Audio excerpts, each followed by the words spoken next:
Broskis, welcome to one of the most epic videos that you have seen in all of 2025. This video will feature the best indie first-person shooters with one AAA in there that you simply cannot miss out on. And actually, there might even be more than just 20 games in this list. Let's see how many of you can count, huh? Now, let's dive into them.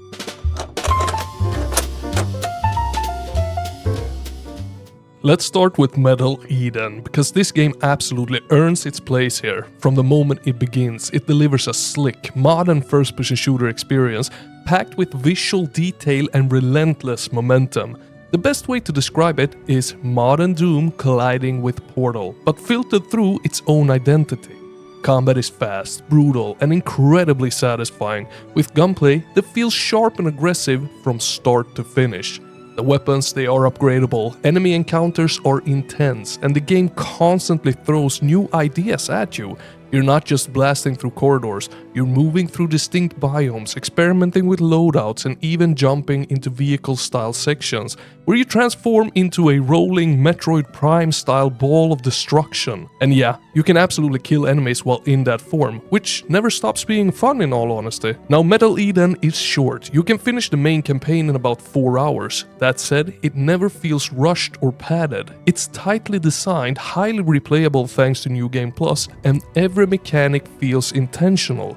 Could it have been longer? Sure. But what's here is focused, memorable, and expertly paced. As far as AA Doom likes go, Metal Eden stands tall as one of the best. And coming right up is Cruel, and this game does not mess around. It is one of the crunchiest shooters of 2025, built entirely around speed, precision, and pressure. You're constantly being chased by a wall of fire, which means standing still is not an option, ever. The game forces you forward, and the only way to survive is to fully commit to its rhythm. Enemies, they hit hard, die fast, and demand accurate headshots. Each run consists of 10 levels, and each level is designed to be completed in roughly 1 to 2 minutes. There are no secrets, no distractions, just pure forward momentum. After every level, you receive an upgrade, roguelite style, but these upgrades are tied to the run only. When you die, everything resets. Now, while the weapon and enemy variety isn't massive, every single element is tuned to perfection. The sound design, hit feedback, and visual impact make every kill feel incredible. Cruel doesn't need to be long, because the sheer satisfaction of playing it carries the experience alone. It is perfect for short sessions, dopamine hits, and the inevitable one more run spiral.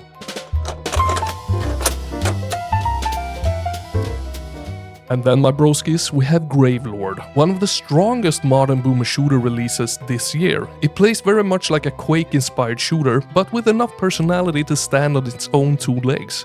Movement is super fast, combat is aggressive, and the game consistently rewards smart positioning and momentum. Gravelord also introduces a tarot card system that provides a mix of permanent and run-specific upgrades. While the system doesn't fully lean into deep synergies yet, it still adds meaningful variety to combat encounters. On top of that, the game includes a level editor, opening the door for community-created content. And that is a massive bonus for longevity. Now, even in early access, the first chapter is packed with outstanding level design. Arena fights, they are intense, layouts are memorable, and the weapon arsenal is both powerful and fun to use, from the very start of the game to the very finish of the first version of early access.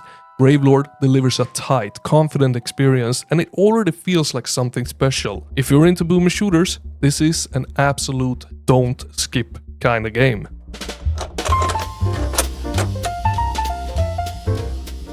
And then there is Doom, the Dark Ages, because of course there is. id Software once again proves that Doom can evolve without losing its soul. This is easily one of the most visually impressive games in all of 2025, and mechanically, it feels bold and fully realized. The addition of shield bashes and parries completely changes how combat flows in a modern Doom-like game, making the Doomslayer feel heavier, more grounded, and more unstoppable than ever before.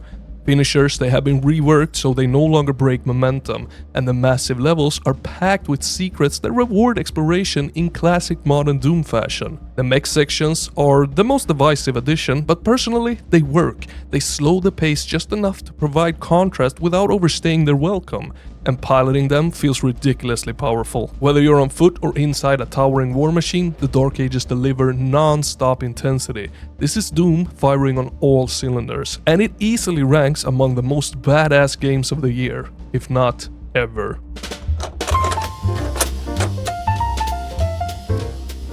And next is Total Chaos, a game with one of the coolest evolutions in recent first-person shooter history. What started as a Doom 2 mod has grown into a fully standalone release published by Apogee and developed by the same creator behind Turbo Overkill. And yes, it absolutely delivers. Total Chaos is a survival horror first-person shooter that prioritizes atmosphere over cheap scares. You're stranded on a decaying island that used to be a mining city, and every step forward feels tense. The game constantly keeps you on the edge through sound design, lighting, and enemy placement rather than relying on just jump scares. Combat mixes firearms and melee weapons, but resources are limited, forcing you to think carefully about every encounter. Inventory management plays a huge role, and the exploration is heavily rewarded with secrets and environmental storytelling. The visuals, they're striking, the pacing, deliberate, and the overall experience is deeply unsettling. Total Chaos is proof that horror-focused first-person shooter games can still feel fresh and genuinely intense. And following that is Stygian Outer Gods, another survival horror first-person shooter, but one that leans much closer to modern Resident Evil design. There is a stronger emphasis on gunplay, inventory management, and structured progression, all wrapped in a dark, oppressive atmosphere. And instead of linear levels, the game uses interconnected open zones that unlock as you progress. Early on, you explore an island filled with secrets, side objectives, and tons of environmental storytelling, before eventually making your way into a massive, not gonna spoil it, that escalates the tension significantly. Exploration is a core part of this experience, and backtracking is both encouraged and rewarded. And even as it sits in early access, Stygian is impressively polished. Visuals, audio, progression systems, and difficulty are all well balanced, creating a consistently engaging experience. Despite flying under the radar out of many broskis, this is one of the strongest Resident Evil inspired games of 2025, and it more than deserves the recognition. And coming right up is Dagger Directive, which stands as the best tactical shooter of 2025 for me personally.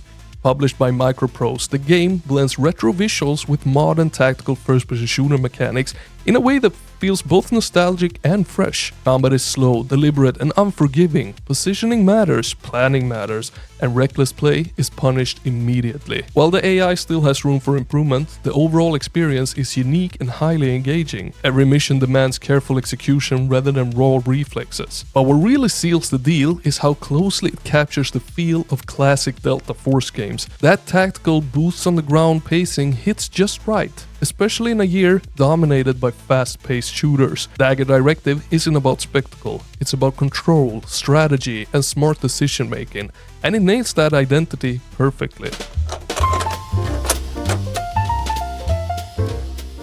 Now coming right up is Voidbreaker, and yeah, it is a roguelite, but it's one of the most inventive ones to release in all of this year. This game is absolutely loaded with mechanics, and the really wild part is that every single one of them actually works together. You got massive selection of weapons, a ridiculous amount of upgrades, and systems that reward creativity instead of just raw damage numbers. One of the standout mechanics is the control system. You can lift objects from the environment and hurl them at enemies, and doing so directly rewards you with health and ammo. That alone would be cool, but Voidbreaker doesn't stop there. You can also destroy the environment itself, collapse ceilings, blow up structures, and literally crush enemies with the level geometry, kind of. And yeah, that also rewards you in the same way. The game actively encourages you to think beyond just shooting. Combat, it is fast, incredibly fluid, and extremely polished. The upgrades get downright absurd in the best way possible. And once a run gets going, the power curve feels amazing. No two runs ever play the same, which makes it dangerously easy to sink hours into it without realizing where the time went. And add in some multiple biomes, distinct bosses, and a surprisingly intriguing story about being trapped in a world controlled by an AI that refuses to let you leave. And you've got a roguelite that's both mechanically deep and ridiculously fun. And right after that we got Deadzone Rogue, another roguelite, but one that stands out because of how damn good the combat feels. This is one of those games where landing headshots is just pure bliss. Even though you're mostly fighting robotic enemies, the feedback is so strong that every kill feels rewarding. And what really elevates Deadzone Rogue is its progression system. You're not just stacking run-specific upgrades, you're combining them with permanent upgrades in ways that let you spiral completely out of motherflipping control. If you build correctly, you don't just feel powerful, you feel unstoppable. And the game wants you to reach that point. Weapon variety plays a huge role as well. Shotguns, assault rifles, sniper rifles, each one fundamentally changes how you approach combat. Your positioning, your pacing, and even your upgrade choices shift depending on what you're holding. That constant variety keeps every run feeling fresh, and it feels directly into the game's biggest strength: reward. Deadzone Rogue constantly pushes you to ask, how can I make this build even more broken? And more often than not, the answer is yes. Yes, you absolutely can. And coming right up is Mycopunk, which easily takes the crown as the co-op FPS of 2025. This game is pure chaos in the best possible way, and it is an absolute blast with friends. Between the ridiculous emotes, including flipping off your teammates mid-mission, and the overall tone, Mycopunk never takes itself too seriously. At first glance, missions seem straightforward. Go here, do this, kill that thing, done. But once you start digging in, the game opens up massively. There are materials to gather, upgrades to unlock, and secrets hidden everywhere. Exploration is not optional if you want to see everything, and the game constantly rewards curiosity. And sometimes that curiosity leads to something completely unhinged, like uncovering a massive secret area inside a level you thought you already understood. And just when you think the game has shown all its cards, it throws something new at you. On top of that, the enemy design is insane.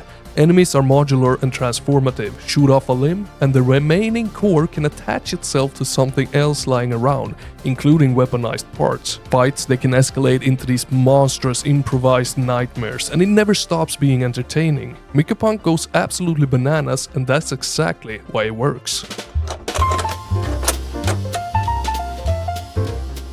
And after that, we got Captain Wayne, one of the best GZ Doom-based commercial releases of 2025.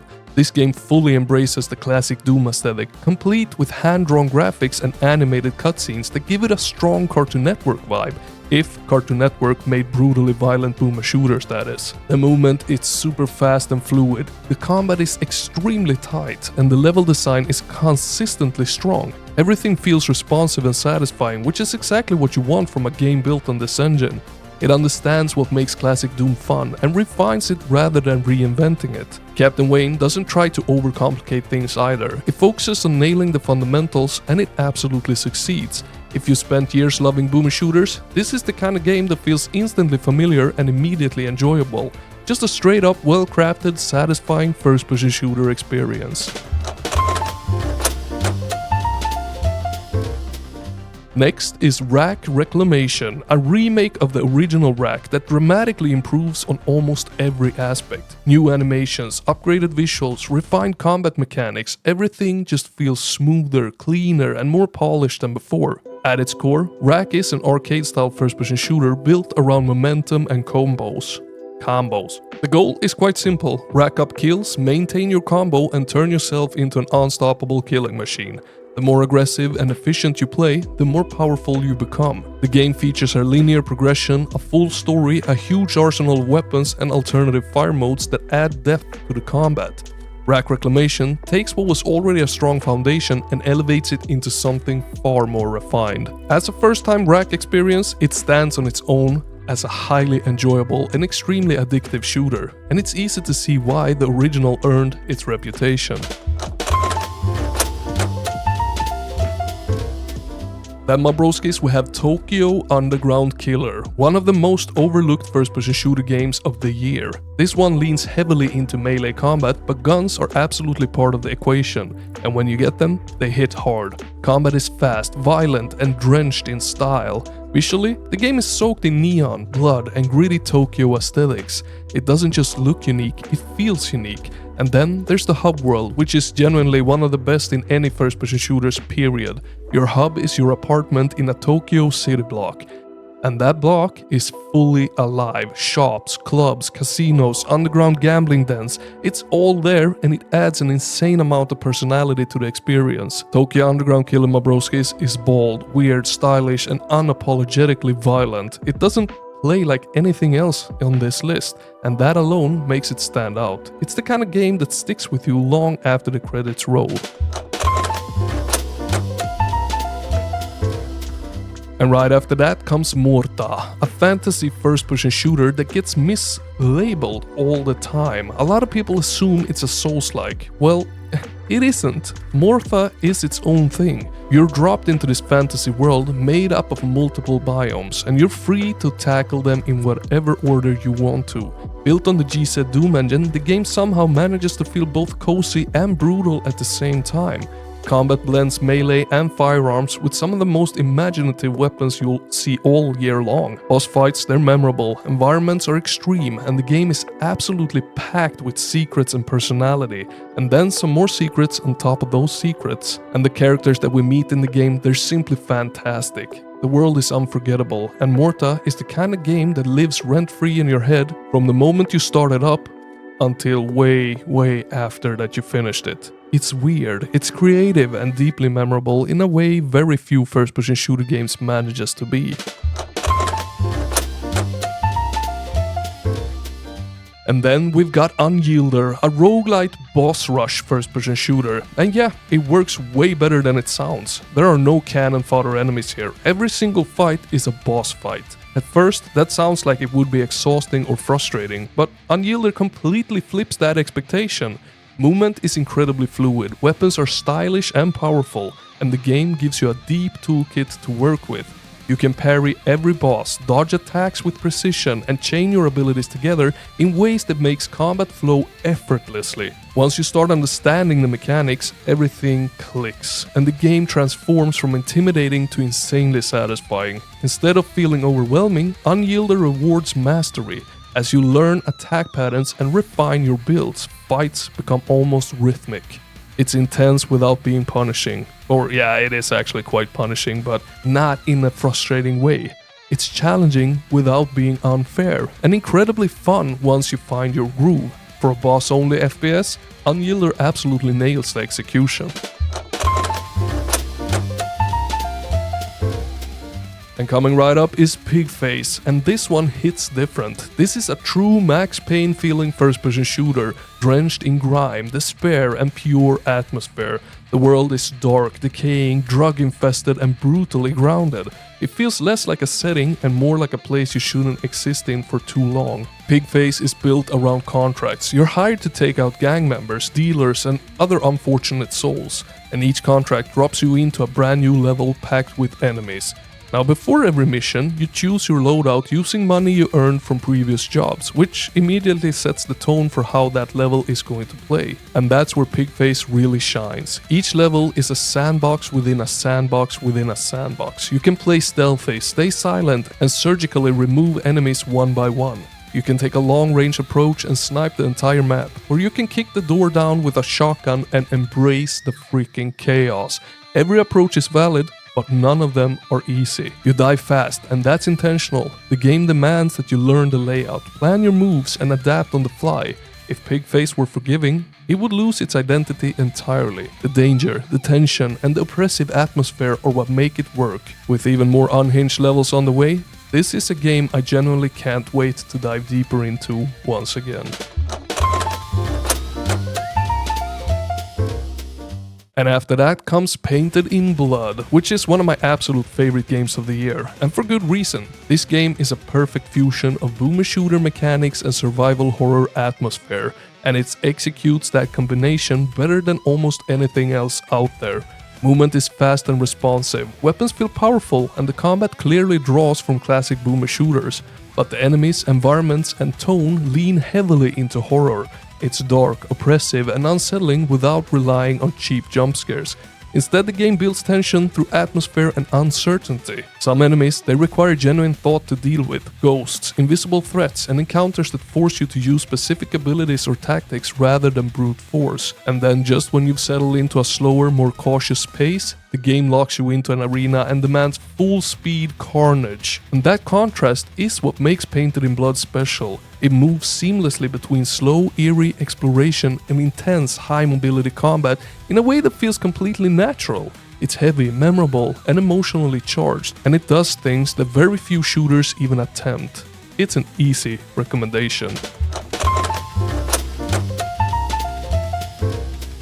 And next up is Cultic Chapter 2, which is essentially Chapter 1 but bigger, harder, and significantly more refined. Every level is larger, more complex, and takes longer to complete. Enemy variety is expanded, the arsenal is deeper, and the overall difficulty has been cranked up. This chapter pushes players harder, but it does so in a way that feels intentional rather than punishing. Some balancing updates are already on the way, and on December 18th, Cultic is getting a surprise-free map that directly nods to its inspirations like Blood and other genre classics. Technically, Chapter 2 is a DLC for Cultic Chapter 1, but in practice it feels like a standalone release. The leap in quality is immediately noticeable. The developers' increase in experience shines through in every system, every level, and every encounter. This is proof that iteration and refinement matter, and Cultic Chapter 2 is stronger for it in every possible way.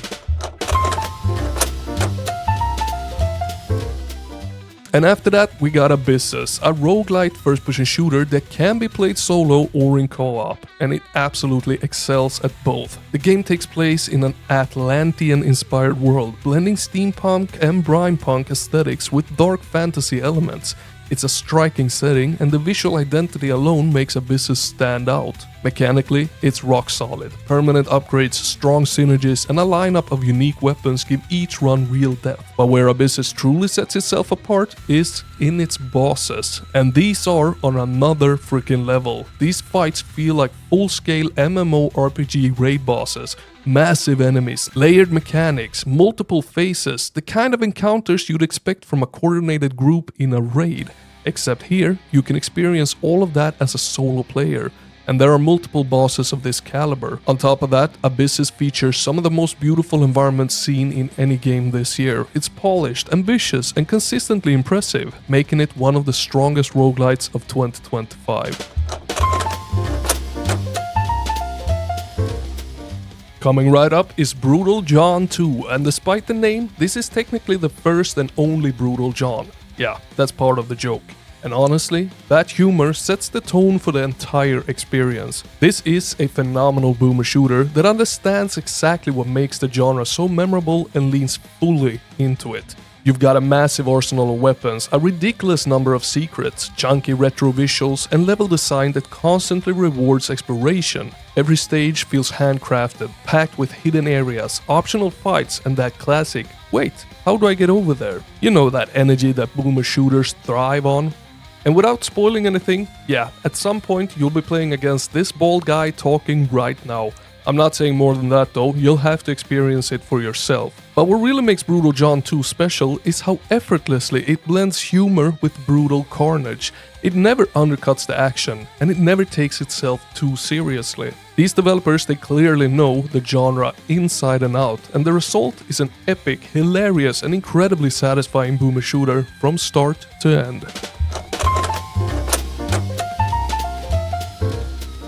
And right after that, we got one of the most impressive surprises of the year, Darkenstein 3D, which is a Wolfenstein-inspired boomer shooter that is not only the developer's first game, but also completely free. And no, this isn't a short demo or a proof of concept, this is a full-blown campaign. The game takes you through snowy landscapes, fortress-like castles straight out of classic Wolfenstein, desert environments, and so much more. It's packed with weapons, secrets, enemy variety, and boss fights that keep things fresh all the way through. The pacing is solid, the combat feels great, and the level design consistently encourages your exploration. But what makes this truly special is the fact that it costs nothing. You don't need anything fancy, just a Steam account and you're good to go. And for a first release, the quality here is genuinely impressive, and it stands proudly alongside paid releases without feeling out of place. This is the kind of game that reminds you why digging through indie shooters is always worth it. If you skip this one because it was free, do yourself a favor and fix that mistake. And finally, we wrap things up with Robocop Rogue City Unfinished Business. At first glance, this might seem like just another DLC, but it's actually a standalone expansion, and a damn good one at that. If you enjoyed the modern Robocop game, this delivers exactly what you want, more of it, done right. You're still a slow, unstoppable metal tank of justice, methodically wiping out everything in your path. Combat, it's deliberate, wavy, and incredibly satisfying. And despite the slower pace, it never stops being engaging. Unfinished Business doesn't reinvent Robocop, it refines it. It understands the fantasy of the character and leans fully into it. If you've been craving more Robocop, this is an easy recommendation and a strong way to close out the list. Thank you so much for watching all the way to the end, you're bloody amazing. If you enjoyed this ride, remember to hit that like, and if you want even more of it, remember to smidge on that subscribe as well, cause it really keeps me going, it helps motivate me to do more videos just like this. But most of all, remember that this bald guy, he likes you very much, and I will see you in the next one. Over and out.